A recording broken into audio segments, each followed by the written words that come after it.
호세아서 2장 2절부터 15절까지입니다. 호세아 2장 2절부터 15절까지 말씀입니다.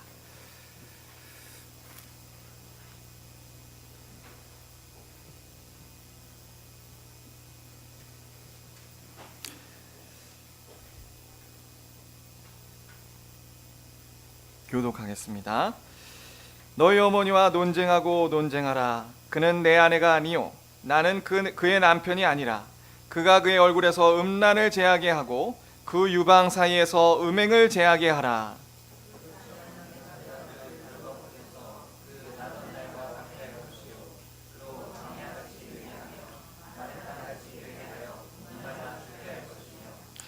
내가 그의 자녀를 긍휼히 여기지 아니하리니 이는 그들이 음란한 자식들임이니라.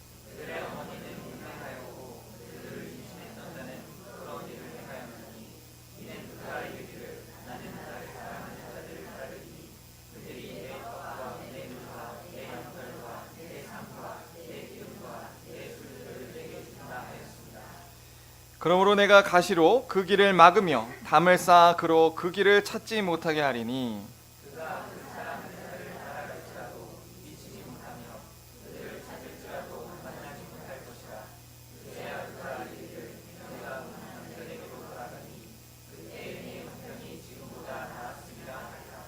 곡식과 새 포도주와 기름은 내가 그에게 준 것이요 그들이 바알을 위하여 쓴 음과 금도 내가 그에게 더하여 준 것이거늘 그가 알지 못하도다.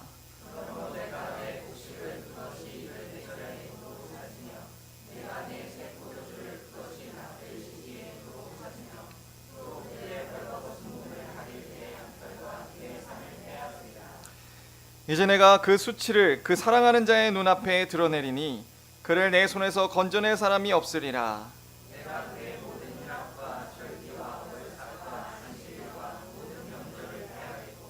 그가 전에 이르기를 이것은 나를 사랑하는 자들이 내게 준 값이라 하던 그 포도나무와 무화과 나무를 거칠게 하여 수풀이 되게 하며 들짐승들에게 먹게 하리라.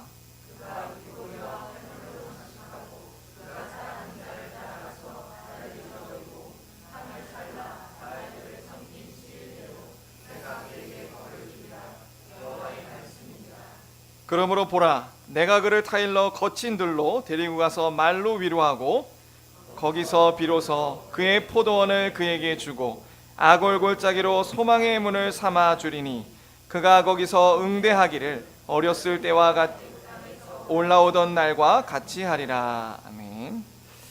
기도하겠습니다. 사랑의 많으신 아버지 하나님, 또 이 호세의 말씀을 살펴보게 하심을 감사드립니다. 하나님, 그런데 참으로 이 말씀들을 볼 때마다 느끼는 것은 참 어려운 생각뿐입니다. 아버지, 이 말씀들을 우리가 깨닫고 잘 해석할 수 있도록 지혜와 총명을 더하여 주시옵소서.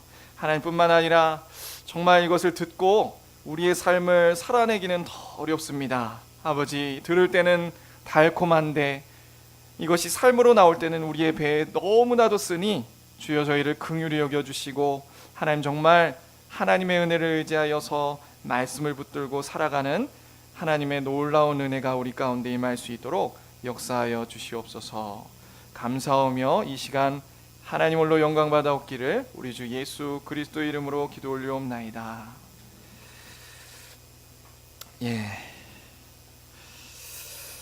저희는 지난번에 호세아 1장을 살폈습니다. 1장에 어떤 내용이 있었는지 좀 기억이 나시나요?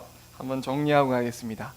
1장에 간략하게 정리하면 하나님께서 그토록 분노하시고 심판을 선고하시는 그 무서운 목소리는요, 하나님이 우리를 포기하시지 않고 끝까지 사랑하겠다는 애끓는 하나님의 사랑의 마음이었음을 우리는 배웠습니다.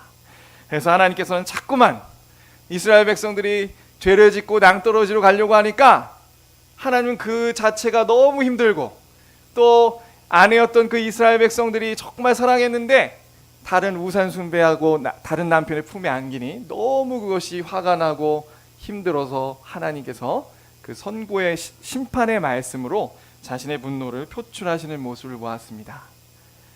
그리고 이스라엘 백성들과 이 하나님의 관계를 비유하기 위해 잘 더 그들이 이해할 수 있도록 호세아 선지자로 하여금 음란한 아내를 택하여서 정말 그 음란한 아내가 자꾸 자신의 품을 떠나 남의 품에 안길 때마다 또 데려오고 그리고 그와 함께 살면서 음란한 자녀들을 낳게 하심으로써 그 자체가 하나님의 간절하고 애끓는 심정이고 이스라엘을 향한 하나님의 아픔임을 드러내게 하셨습니다.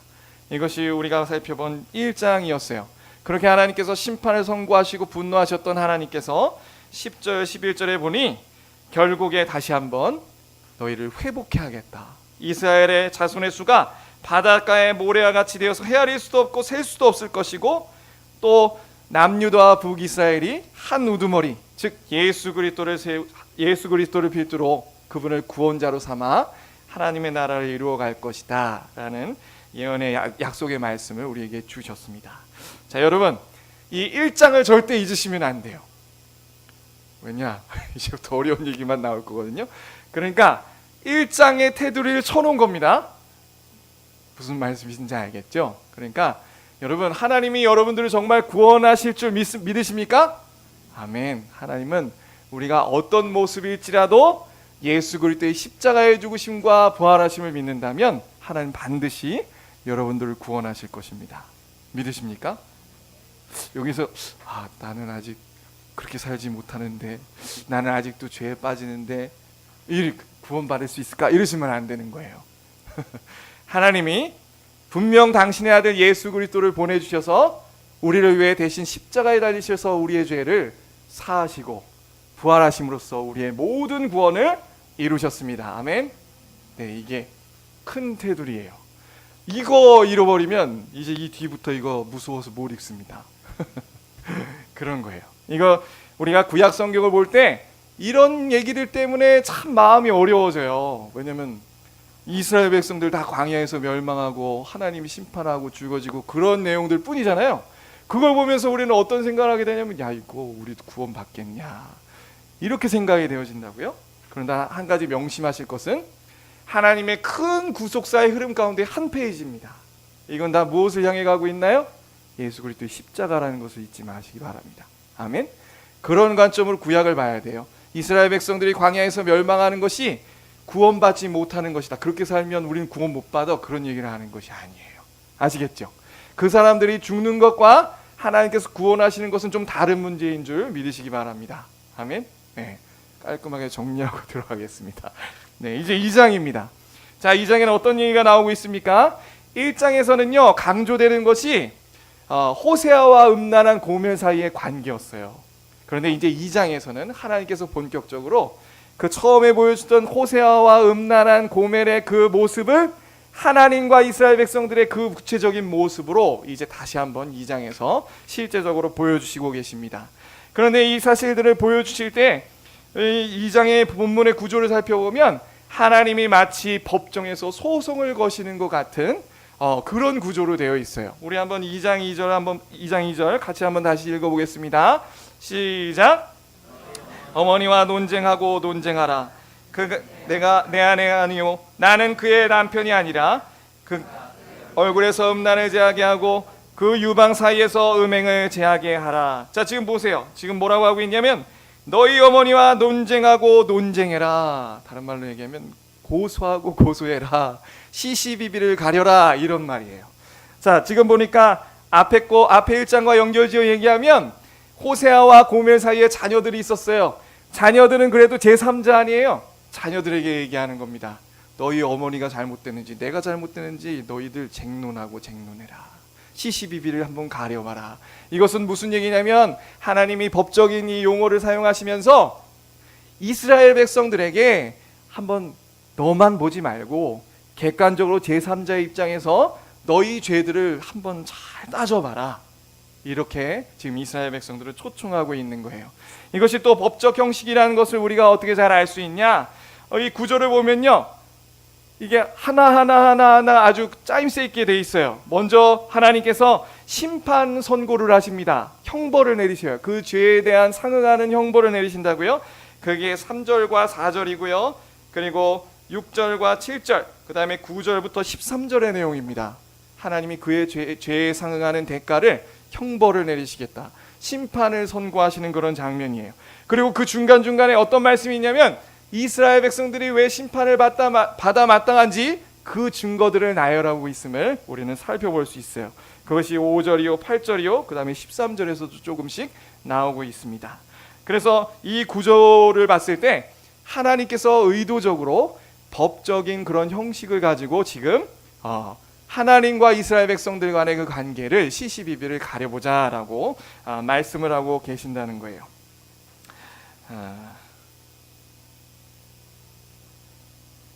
이 법적 형식으로 하나님과 이스라엘 백성의 관계를 다루고 계신 이유가 뭘까요? 그 이유는 당신의 심정을 좀 더 객관적으로 더 잘 드러내게 하시기 위함입니다. 이스라엘 백성들은요 하나님의 마음이랑은 지금 관심이 없어요.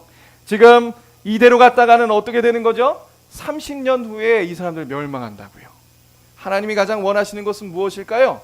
하나님이 멸망의 그 절벽 아래로 떨어지러 가고 있는 이스라엘 백성들을 향한 정말 애끓는 마음, 제발 돌아오라 그렇게 외치고 있는 그 마음을 알아달라는 거예요. 그런데 이스라엘 백성들은 그런 마음일랑은 전혀 알지 못합니다. 그래서 하나님께서 이런 법적 형식을 통해서 객관적으로 좀 더 냉철하게 알려주기 위해서 이런 형식을 취한 거예요. 하나님은 먼저 원고로서 피해자이십니다. 하나님은 이스라엘의 신실한 남편으로서 심각한 심적 충격을 입으셨죠. 호세아와 마찬가지예요. 음란한 그 고멜이 남자의 품에 안겼을 때 얼마나 그 마음이 충격적이었겠습니까? 알면서도 충격적이었을 거예요. 하나님께서 이스라엘 백성들이 얼마나 목이 곧은 백성인지 아시죠? 계속 범죄할 걸 아신다고요. 그러나 하나님은 계속 성경 곳곳에 뭐라고 나와 있냐면 하나님이 그로 말미암아 상처를 받으시고 힘들고 괴로워하신다고 표현하십니다. 이것은 우리가 잘 이해할 수 있도록 표현해 주는 문장들이죠. 하나님이 우리가 죄 지을 때에 하나님과 멀어져서 우리가 하나님을 마음으로부터 멀리할 때 하나님은 굉장히 힘들어하고 계시고 괴로워하신다는 것을 잊지 마시기 바랍니다. 그래서 이 간음을 저지른 이스라엘 백성들은 이혼을 당해야 마땅해요. 그 법적인 심판 아래 이혼을 당해야 된다고요. 간음하면 또 같이 살기 얼마나 어려운지 우리는 안 겪어봐서 모르겠지만 정말 힘들지 않겠습니까? 이혼당해야 마땅하단 말이에요. 그래서 하나님은 이스라엘 백성들과 그 이 문제를 두고 조금 심각하게 객관적으로 얘기하고 계시는 장면이 이어지고 있습니다. 또 하나님은 어떤 분이시냐? 이스라엘의 죄를 낱낱이 고발하시는 하나님이세요. 하나님은 검사로서 이스라엘 백성들의 죄를 지금 따지고 계셔요. 피고인 이스라엘은 남편이신 하나님 앞에 음란을 행했습니다. 이거 잘못 나왔군요. 오타입니다. 죄송합니다. 피고인 이스라엘은 남편이신 하나님 앞에서 음란하여 음행을 행했습니다. 우리 어디 보시냐면 다시 2절 한번 읽어볼게요. 이스라엘 백성들을 하나님이 그 상태를 어떻게 묘사하시는지 아주 잘 묘사하고 있습니다. 시작.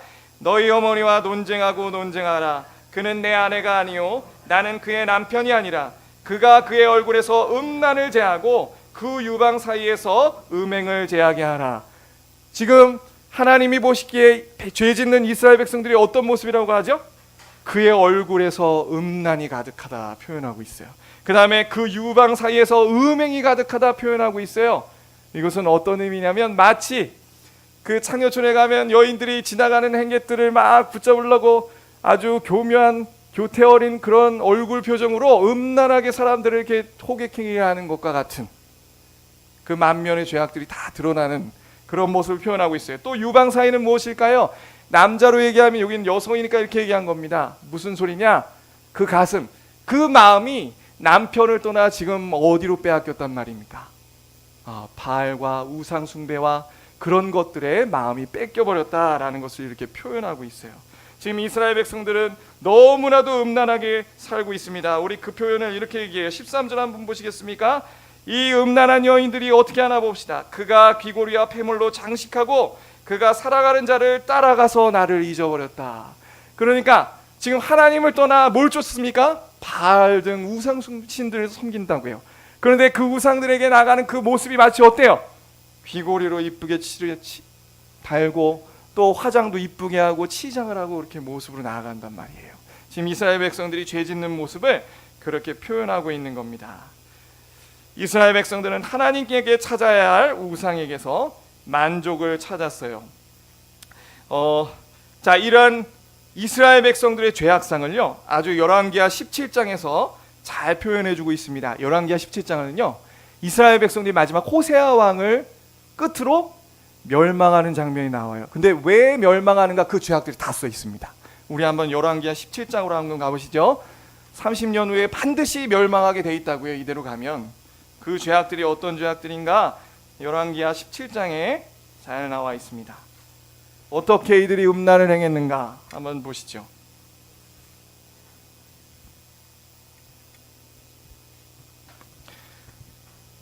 자, 17장 읽진 않겠습니다. 이 부분은 17장 1절부터 6절까지는 어떤 얘기냐면, 이제 호세아 왕이 마지막 북이스라엘 호세아 왕입니다. 이름도 똑같아요. 선지자 호세아하고 참 특이하죠. 이 왕이 아스루 왕을 배반했어요. 그러자 옥에 가두어 버립니다. 그리고서는 이제 북이스라엘을 초토화시키려고 전쟁하는 장면이 6절까지 나와요. 그리고 나서 이제 이 열왕기하 기자를 통해서 이 죄악상들을 낱낱이 폭로하고 있습니다. 자, 7절입니다. 이 일은 이스라엘 자손이 자기들을 조금 읽겠어요. 집중해서 한번 보시기 바래요. 그리고 이거 읽으실 때에 이스라엘 백성들의 죄악이 우리에게는 어떻게 다가오고 있는가, 내 속에는 이런 음란이 없는가, 어떻게 적용되는가를 한번 고민하면서 한번 읽어보시기 바랍니다. 따라오시기 바랍니다. 이 일은 이스라엘 자손이 자기를 애굽 땅에서 인도하여 내사 애굽 왕 바로의 손에서 벗어내게 하신 그 하나님 여호와께 죄를 범하고 또 다른 신들을 경외했다. 자, 지금 보세요. 뭘 거론하고 있냐면, 하나님께서 이스라엘 백성들을 처음으로 구원하셨어요. 그 출애굽 사건, 그 구원의 은혜를 먼저 얘기하고 있다고요. 하나님께서 이렇게 큰 구원을 베푸셨는데 그들이 하나님을 떠나서 누구에게 간다고요? 여호와께 죄를 범하고 다른 신들을 경외했다. 여러분, 다른 신들을 경외했다는 말이 뭡니까? 경외라는 것은요, 마냥 두려워한다는 표현이 아니죠. 사랑과 하나님을 존경의 대상으로 두려워함을 포함하고 있는 말입니다. 그러니까 지금 하나님께 범죄하고 떠나서 다른 신들을 사랑하고 존경하고 경외하는, 두려워하는 마음으로, 따르고자 하는 마음으로 다른 신들에게 간 이스라엘 백성들의 모습을 표현하고 있어요. 자, 그리고 그런 범죄하는 이스라엘 백성들 9절 보세요. 이스라엘의 자손이 어떻게 해요? 점차로 불의를 행하여 그 하나님 여호와를 배역하여 모든 성읍의 망대로부터 견고한 성에 이르도록 산당을 세웠다. 자, 여기서 말하는 건 뭐냐면, 이 이스라엘 백성들의 죄악이 점점 쌓이고 있는 것이 하루 이틀의 문제가 아니라는 거죠. 점점 오랜 시간에 걸쳐서 나라가 그렇게 죄악으로 찼다. 성경에서 이 말씀들은 정말 많이 등장해요. 그죠? 창세기에서도 하나님이 바로 벌하시지 않습니다. 뭐 때때마다 다르지만 일반적으로 죄악이 관영한 어느 기준점이 있어요. 다 그때 되면 하나님이 벌하십니다. 그런데 그 벌하시는 이유의 핵심에 산당을 세웠다는 거예요. 하나님의 제사가 드려져야 되고 하나님이 높여져야 될 그 중심의 자리에 산당들이 세워졌습니다. 그리고 또 어떻게 해요? 그래서 11절 같이 읽겠습니다. 시작. 또 여호와께서 그들 앞에 물리치신 이방 사람들이 같이 그곳 모든 산당에서 분향하며 또 악을 행하여 여호와를 경노하게 하였으며. 하나님이 계속 돌아오라 외쳤지만 이들은 계속 그 산당에 가서 분향했어요. 그래서 하나님이 경노하신 거예요. 너무 화가 나는 거예요. 눈앞에서 벌어지는 일들을 보니까. 13절. 여호와께서 각 선지자와 각 선견자를 통하여 이스라엘과 유다에게 지정하여 이르기를 너희는 돌이켜라. 너희 악한 길에서 떠나 나의 명령과 율례를 지키되 내가 너희 조상들에게 명령하고 또 내 종 선지자들을 통하여 너에게 전한 모든 율법대로 행하라 하였으나 그럼에도 불구하고 그들은 어떻게 하죠? 듣지 아니하고 목을 곧게 하고 하나님 여호와를 믿지 아니하던 그 조상들에게 못과 같이 하여 하나님의 율례와 요약합니다. 언약을 다 버리고 결국에 16절 모든 명령을 버리고 두 송아지 형상 금송아지를 숭배하고 아세라 목상을 숭배하고 하늘의 1월 성신과 바알을 섬기고 심지어 그 이방인들 제사하는 방식같이 자기의 자녀들을 불 가운데로 지나가게 하고. 야, 어떻게 이럴 수 있습니까? 이미 홀릴 대로 홀린 거예요. 그러니까 이방 종교를 섬기다가 미친 거예요. 우리가 이단에 빠진 사람들을 보면 미쳤습니다. 제가 그랬잖아요. 제가 잘 알아요. 근데 마치 그런 것처럼 이단에 빠져서 미치는 것처럼 지금 이 사람들이 그 우상에 빠져가지고 미친 거예요. 제정신이 아닌 거죠. 그래서 자신의 삶들을 이렇게 망가뜨리고 있는 겁니다. 그래서 하나님이 이런 그 모습들을 보고 화가 나셔서 멸망케 하시는 거예요. 이게 바로 이스라엘의 음란한 모습이었다고 표현해주고 있습니다. 여러분, 이러한 이스라엘의 우상을 쫓는 이 음란의 모습이 우리에게는 어떻게 적용될까요? 음란이라는 것은 하나님이 아닌 성적인 것만 얘기하는 것이 아니고요, 그리고 눈에 보이는 우상 숭배만을 얘기하는 것이 아니고 하나님이 아닌 다른 것에서 만족을 느끼는 모든 것을 의미합니다. 뭐라고요? 하나님이 아닌 다른 것에서 만족을 느끼는 모든 것을 의미해요. 다시 말하면 하나님보다 더 원하고 하나님보다 더 찾아가고 그런 것들. 또 다르게 얘기하면, 한마디로 얘기하면 중독이라고도 할 수 있겠죠. 중독, 전문 용어로. 이 음란을 제가 여러 가지로 표현하려고 지금 노력하는 중입니다. 중독이 될 수도 있겠죠. 중독은 어떤 현상들이죠? 내 의지가 컨트롤이 안 돼요. 어느새 보면 내가 스마트폰 들고 어느새 보면 내가 TV 앞에 앉아 있는 거잖아요. 하나님보다 더 거기서 막 기쁨을 누리고 싶고 더 행복을 누리고 싶고, 그래서 어떤 사람들이 여자 뒷공무니 쫓아가다가 내 와이프 놔두고 이쁜 곳에 혹해가지고 집안이 망하고 자녀들 불행해지는 거 아니겠습니까? 마찬가지로 이스라엘 백성들이 지금 그렇게 되었다는 거예요. 또 이들은 늘 자신의 죄들을 통해 뭔가 즐겨하는 죄들이 있어요. 그것을 통해 그 쾌락을 쫓아 자신의 배를 배불리고 영혼을 살찌우게 하는 자들입니다. 다시 말하면 육신의 정욕과 안목의 정욕과 이생의 자랑을 쫓는 그 중심이 가득해요.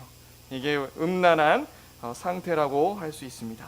자, 그래서 이러한 중심으로 이스라엘 백성들은 그 바알이며 신들을 숭배했어요. 그리고 이제 뭐라고 그러냐? 다시 한번 우리 가보시죠. 호세아서 한번 가보겠습니다. 이 사람들이 그 우상들을 너무 사랑하고 마음을 뺏기다 보니까 자신의 인생을 책임져 준다고 착각하기에 이르러요. 천만의 말씀이죠. 그게 어디 있습니까? 우리 5절입니다. 같이 한번 읽어보죠. 시작. 그들의 어머니는 음행하였고 그들을 임신했던 자는 부끄러운 일을 행하였나니 이는 그가 이르기를 나는 나를 살아가는 자들을 따르리니 그들이 내 떡과 내 물과 내 양털과 내 삶과 내 기름과 내 술들을 내게 준다 하였습니다. 자, 보세요. 떡과 물은 무엇입니까? 우리가 생명이 살아갈 수 있도록 유지해주는 떡 아닙니까? 음식 아닙니까? 그 다음에 또 뭐예요? 내 양털과 내 삶은 뭐죠? 내가 입고 다니는 의복들. 이것도 필요하죠. 의식주를 지금 얘기하는 거예요. 자, 그 다음에 또 뭐 있습니까? 내 기름과 내 술들은 무엇이죠? 나를 기쁘게 하는 겁니다. 그러니까 지금 어떠세요? 지금 그 바알들을 좀 마음을 뺏겨 쫓고 있는데 마치 그 바알들이, 우상들이, 내가 탐하는 죄들이 나를 행복하게 해줄 것 같고 내 인생에 만족을 줄 것 같고 내가 뭔가 나의 모든 인생을 책임져 줄 것 같은 그런 착각에 빠져가는 이스라엘 백성들의 모습이 여기 그려져 있어요. 하지만 사실 반대죠. 반대예요. 우리가 마음속에 혹은 이스라엘 백성들의 실제 눈앞에 자신의 욕망을 투영해서 우상을 만들어 놓고 어떻게 되는 거죠? 그 나무떼기에 불과한, 돌에 불과한 그 우상에 얽매여 버린다고요. 마찬가지예요. 우리가 추구하는 그 죄악들, 우리가 추구하는 욕망들, 탐욕들, 이런 것들이 우리의 삶에 표출되잖아요. 그것이 잠시 동안 나에게 쾌락을 주고 만족을 줍니다. 그래서 계속 그것을 찾죠. 그게 얽매이는 거예요. 하나님이 뭐라고 하셨습니까? 내 백성들이 두 가지 악이 있으니 하나는 나를 버린 것과 그들이 터지눈둥이, 물이 차지 않는 터지눈둥이를 판 것이다. 이렇게 표현하고 있어요. 결코 만족함이 없고 인생을 책임져 줄 수 없습니다. 근데 큰 착각에 빠져 있는 거죠. 지금 이런 상태가 이스라엘의 백성들이었어요. 자, 당시 북이스라엘 백성의 당시 시대상 특징으로 어떤 음란이 가장 많았겠습니까, 여러분? 제가 호세아 1장에서 말씀드렸죠. 북이스라엘 시기상, 역사상 어떤 시기였다고 했죠? 가장 부유한 시기였어요. 가장 부유한 시기. 가장 경제적으로도 부유했고요. 북이스라엘 역사상 경제적으로 부유했고 정치적으로도 외부의 압력들이 없었습니다. 지금까지. 그래서 오히려 전쟁을 치러서 그 영토를 다윗과 솔로몬의 때처럼 거의 비슷하게 회복한 때였다고요. 위쪽으로 말이죠. 위쪽으로. 그렇게 부귀영화를 누리던 때였어요. 여러분, 이 부유함을 조심해야 됩니다. 사단 마귀가 여러 가지 전략을 펼칠 때에 그 중에 핵심적인 전략 중 하나가 뭐예요? 부유함 속에 타락하게 하고 하나님을 잊어버리게 만드는 거예요. 이 역사가 이것을 증명합니다. 우리 제가 안중회라 이거 되게 잘하는데, 안중회가 안식일 설명하면서 이 부분 아주 잘못 설명하거든요. 콘스탄틴 황제 때 어떤 일이 있었죠? 콘스탄틴 황제가 황제로 등극해서 313년에 밀라노 칙령을 내리기 전까지는 이 초기 기독교 사회가 어땠습니까? 20대 박해 때문에 거의 200년간을 엄청난 박해 속에 살았다고요. 정말 언제 죽을까? 언제 잡혀갈까? 전전긍긍하면서 그 고난 속에 살았죠. 그래서 하나님 앞에 엄청 매달렸습니다. 그 카타콤에서의 삶을 우리는 잘 알고 있어요. 얼마나 많은 아이들이 죽었는지 모릅니다. 햇빛을 보지 못해서요. 그 썩어드는 병으로 어린 갓난아이들이 죽었단 말이에요. 그리고 또 어떤 일이 있었죠? 그 원형 경기장에서 사자의 밥이 되고 맹수들의 밥이 되면서도 하나님을 부인하지 않고 오히려 어떻게 했다고 우리는 알고 있습니까? 놀랍게 하나님을 찬양했다고요. 그런 핍박 가운데 정말 신앙의 순결을 지키고 살아갔던 초기 기독교인들이었어요. 근데 콘스탄틴 황제가 313년에 밀라노 칙령을 내렸죠. 그건 뭡니까? 종교의 자유를 선언했습니다. 이분이 장단이 있지만 우리한테는 좋으신 분이었어요. 왜냐면 어머니가 믿는 분이어가지고 기독교에 호의를 베푼 거죠. 그래서 자유를 베풀었습니다. 그리고 기독교에 엄청난 혜택들을 베풀었어요. 뭐 세금도 많이 면제해주고 농지와 토지들도 막 주고 그랬단 말이에요. 그러자 타락과 부패가 시작됐습니다.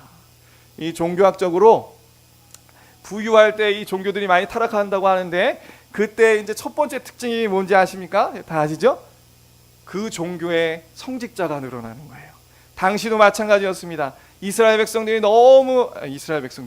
기독교인들이 너무 그 부유함에 취하다 보니, 속된 말로 이런 말씀은 안 되는데 뭐나 말이나 다 성직자가 되려고 그러는 거예요. 왜냐면 부자가 되니까. 그래서 수가 점점 많아집니다. 그러면 어떻게 됩니까? 그 하나님의 말씀이, 다른 종교도 마찬가지죠. 다 어떻게 되는 거예요? 변질이 돼가지고 이렇게 하면 잘 된다, 복 받는다, 하나님은 우리의 축복을 위해 존재한다, 다 그런 복음으로 변질되어서 점점점 로마가 더 하나님의 복음으로부터 멀어지고, 이런 현상들이 교회에 이루어지게 되었습니다. 로마 그때나 역사는 반복되죠. 호세아 시대나 우리 때나 지금 얼마나 신학생들이 많은지 모르겠어요. 저도 잘 모르는 건 아닐까요? 엄청 심각하게 고민하고 이 길을 걸어가야 하는데, 너무 교회가 부유하니까, 지금은 좀 꺾였긴 했지만 70년대 80년대 얼마나 큰 부흥을 이뤘습니까? 그리고 교회가 얼마나 잘 살게 됐어요. 그리고 정권과 결탁해서 더 많은 혜택을 받았다고요. 잘못한 일이죠. 그래서 그런 과정 속에 우리 한국 기독교가 점점 타락의 길을 걸었습니다. 이건 누구도 부인할 수 없는 사실이에요. 제가 지금 왜 이거를 갖다 대는지 아시겠죠? 어쩌면 모르겠어요. 아직 저는 소수의, 그래도 하나님 앞에 신실하게 살아가는 남은 자가 분명히 있으리라 생각합니다. 우리 교회가 그런 교회라고 생각합니다. 그렇게 더욱 하나님 앞에 은혜를 구하면 좋겠어요. 그러면 하나님이 보호하여 주실 겁니다. 그런데 위태위태하잖아요, 우리가 지금. 그래서 우리는 이 호세아의 말씀을 보면서 그냥 무미건조하게만은 읽을 수 없습니다. 우리의 모습일 수 있기 때문이에요. 그러면 우리는 어떻게 해야 될까요? 하나님 앞에 내 죄처럼, 이것이 내 죄입니다, 이것이 내 문제이며 우리 교회의 문제입니다, 저 매스컴에 나는 대교의 어떤 목사님들의 범죄라든가 여러 가지 들려오는 여러 가지 매스컴상에서 교회가 무너져가고 있다는, 특히 성직자가 그 핵심이 되고 있다는 그런 기사를 볼 때마다 여러분 그저 손가락질만 하지 마시고 하나님 앞에 탄식하시기 바랍니다. 아멘. 그저 손가락질하는 거는요, 우리 얼굴에 침뱉기예요, 침뱉기. 우리는 그러면 안 돼요. 우리 얘기잖아요, 우리. 남입니까? 예수 그리스도 안에서 우리는 한 형제잖아요, 그죠? 그래서 우리는 그러한 얘기들을 들을 때 함께 울어야 되고, 함께 하나님 앞에 기도하고 내 자신을 돌아봐야 되는 것입니다. 이것이 오늘 호세아서가 우리에게 얘기하는 첫 번째 내용이에요. 하나님은 그러한 이스라엘 백성들의 죄악 가운데 가장 비참한 것이 무엇이냐면 바로 11절이에요. 11절 같이 읽겠습니다. 시작. 내가 그의 모든 희락과 절기와 월삭과 안식일과 모든 명절을 폐하겠고. 여러분, 하나님이 우리를 왜 구원하셨습니까? 예배자로 삼으시기 위함이셨어요. 그래서 우리에게 있어서 예배는 어쩌면 생명과도 같은 것입니다. 그런데 지금 하나님이 뭐라고 하고 있습니까? 이스라엘의 백성들의 예배를 받지 않으시겠다는 거예요. 이것이 얼마나 비참한 얘기입니까? 왜죠? 그들이 겉으로는 부유한 고로 성대하게 제사의식도 드리고 하나님이 명하신 희락과 절기와 월삭과 안식일과 모든 명절을 성실하게 겉으로 잘 지켰어요. 그러나 마음은 하나님으로부터 멀었다고요. 음란했단 말입니다. 하나님이 보시기에 이사야서에서 가증스럽다고 표현하고 있어요. 내가 이골이 났다고 표현하고 있습니다. 그래서 하나님은 그 제사를 내가 폐해버리겠다. 심지어 하나님이 구원받은 백성들에게 징표로 주셨던 이 예배를 폐해버리겠다라고 하나님께서 이 비극적인 말씀을 담담하게 하고 계시는 거예요. 이것이 우리의 모습은 아닌지, 우리 한국교회의 모습은 아닌지 정말 그게 아니길 소망합니다. 하나님이 아직 우리의 예배를 받으실 줄 믿어요. 아멘. 자, 이렇게 타락하고 부패한 이스라엘 백성들에게 있어서 하나님께서는 심판을 선고하십니다. 이것은 마치 가만 보면 하나님이 이스라엘 백성들에게 이혼하겠다라고 선언하시는 것 같아요. 그런 것 같다는 얘기입니다. 자, 우리 한번 볼까요? 우리 3절 봅시다. 3절 같이 한번 읽어보겠습니다. 시작. 그렇지 아니하면 내가 그를 벌거벗겨서 그 나던 날과 같게 할 것이요 그로 광야같이 되게 하며 마른 땅같이 되게 하여 목말라 죽게 할 것이며. 자, 여기서 보니까 내가 그들에게 벌을 내리되 어떻게 한다고 표현합니까? 벌거벗겨서 그 나던 날과 같게 할 것이다. 이것은 무슨 얘기냐면요, 하나님께서 이스라엘 백성들과 언약을 체결하신 그 이전으로 돌아간다는 얘기입니다. 다시 말하면 지금 남편과 아내로 표현되고 있죠. 결혼하기 이전으로 내가 되돌려버리겠다. 이혼하고 싶어. 이혼해야 되겠어. 도저히 안 되겠어.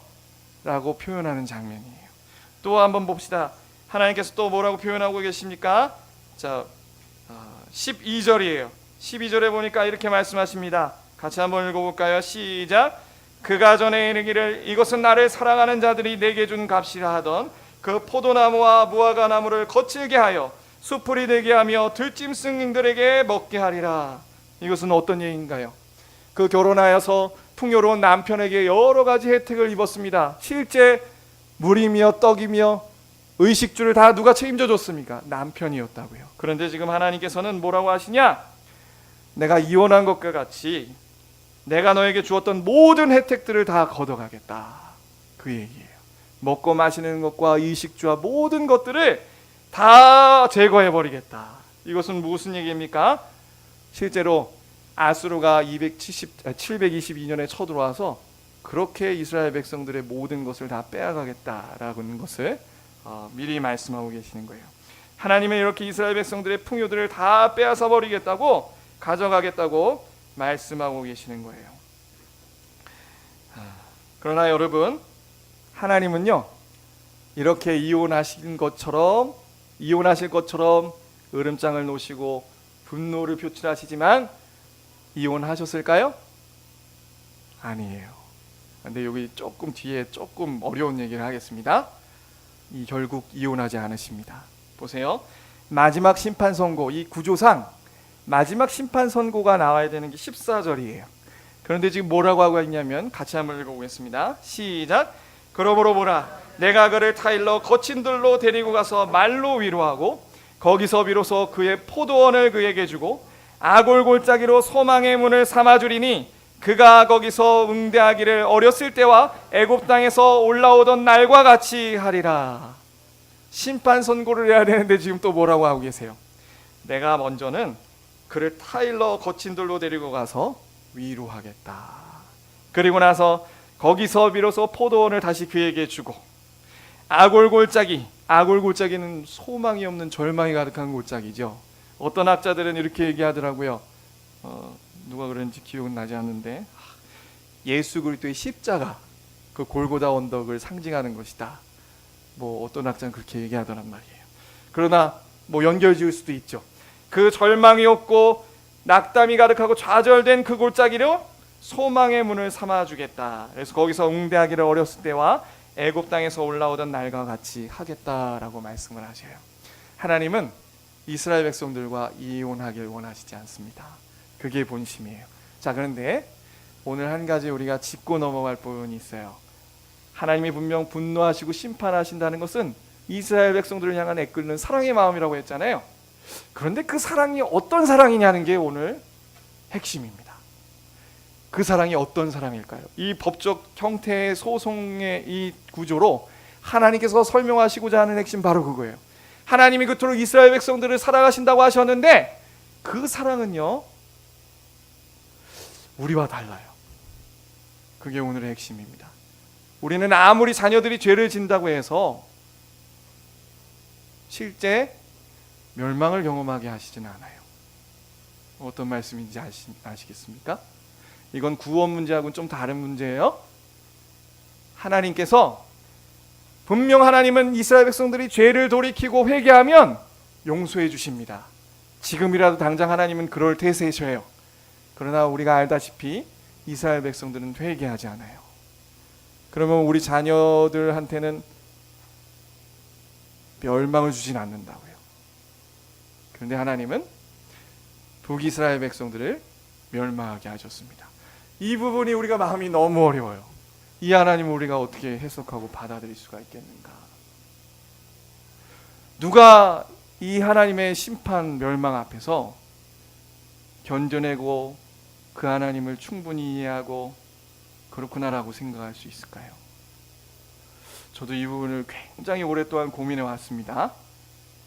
그런데 일단 첫 번째, 이 메시지 속에서 우리는 알아야 될 것은 무엇이냐? 하나님은 공의로우신 재판장이세요. 아멘이십니까? 하나님의 입장을 알아달라고 하는 거예요. 하나님은요, 공의로우신 재판장이에요.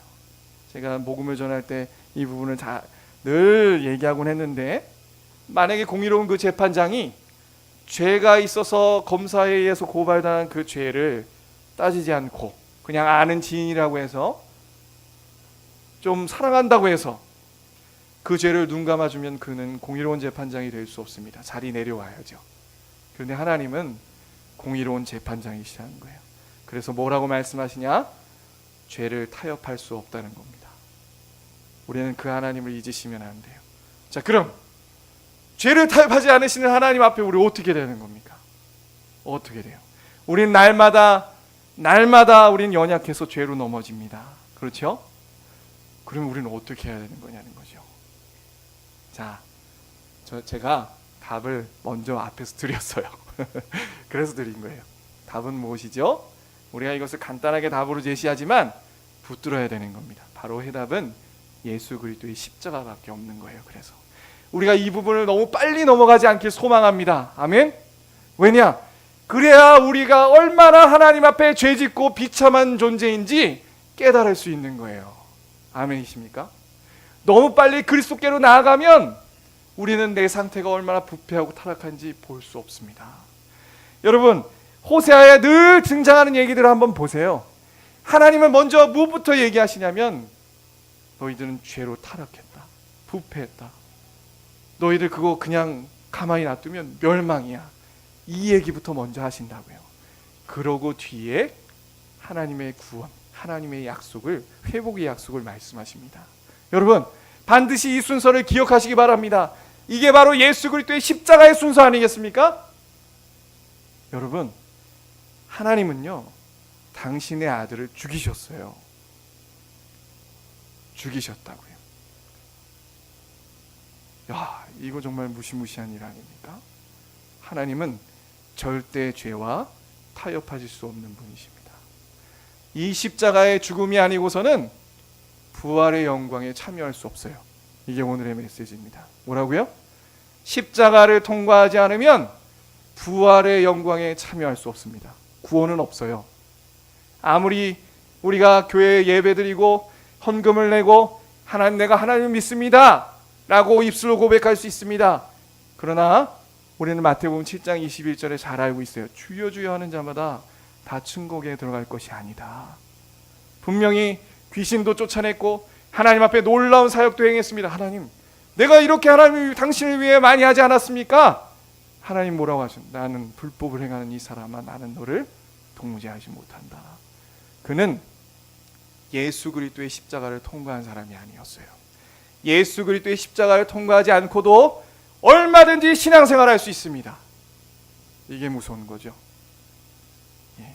그래서 오늘 하나님께서는 우리에게 무엇을 얘기하십니까?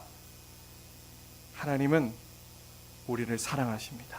그러나 죄와 타협하실 수 없는 분이시기에 우리를 구원하시려 예수 그리스도를 죽이신 분이에요.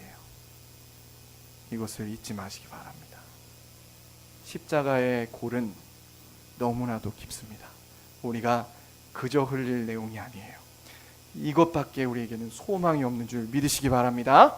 아멘. 우리는 이스라엘 백성들처럼 넘어지고 또 넘어지고 그 고통에 겨워 하나님, 내가 정말 구원받은 사람이 맞습니까? 라는 상태에 놓이게 될 수도 있어요. 그것은 사단마귀가 하는 짓입니다. 사단마귀가 우리를 그렇게 낙담케 하고 정죄하고 넘어뜨릴 수 있어요. 심지어는 이런 성경들, 이런 얘기들을 보면서 우리를 넘어지게 할 수 있다고 해요. 네가 그렇게 살아서 무슨, 네가 그러고도 목사냐? 저도 때때로 그런 절망 가운데 놓일 때가 있습니다. 그럴 때 여러분, 예수 그리스도의 십자가를 바라보시기 바라요. 아멘. 십자가를 붙드시기 바랍니다. 예수 그리스도께서 우리를 대신하여 우리의 죄를 내가 책임지고 내가 그 대가를 받아 지옥의 구렁텅이에서 영원히 살아야 되는 그 형벌을 그리스도께서 대신 짊어지시고 해결하셨습니다. 아멘. 이거야말로 우리 영혼이 사는 길인 줄 믿으시기 바랍니다. 기도하겠습니다. 사랑에 하신 아버지 하나님, 감사합니다. 주여, 아버지 하나님, 예수 그리스도의 십자가가 없이는 우리는 이스라엘 백성들처럼 음란의 끈을 파서 멸망당할 수밖에 없는 사람들입니다. 하나님, 그럼에도 불구하고 당신의 아들을 보내셔서 십자가에 그렇게 비참하게 죽도록 내버려 두신 그 하나님을 더욱더 붙들게 하여 주시옵소서. 하나님, 우리가 예수 그리스도의 십자가를 바라보고 내 자신을 바라볼 때에 그저 아버지 형식적으로 십자가는 내 죄 사함이오라고 고백하지 않게 하여 주시옵소서. 하나님, 그 십자가의 고리에 얼마나 깊고 우리의 죄악들이 얼마나 악한지 그 십자가 예수 그리스도의 죽으심을 통해 더욱더 깨닫게 하시고 우리의 비참함을 보게 하여 주시옵소서. 하나님, 우리 모두가 날마다 예수 그리스도의 십자가를 붙들고 죽어지는 역사가 우리 가운데 나타나게 하여 주시옵소서. 감사하며 예수 그리스도의 이름으로 기도 올려옵나이다. 407장 찬양하시겠습니다.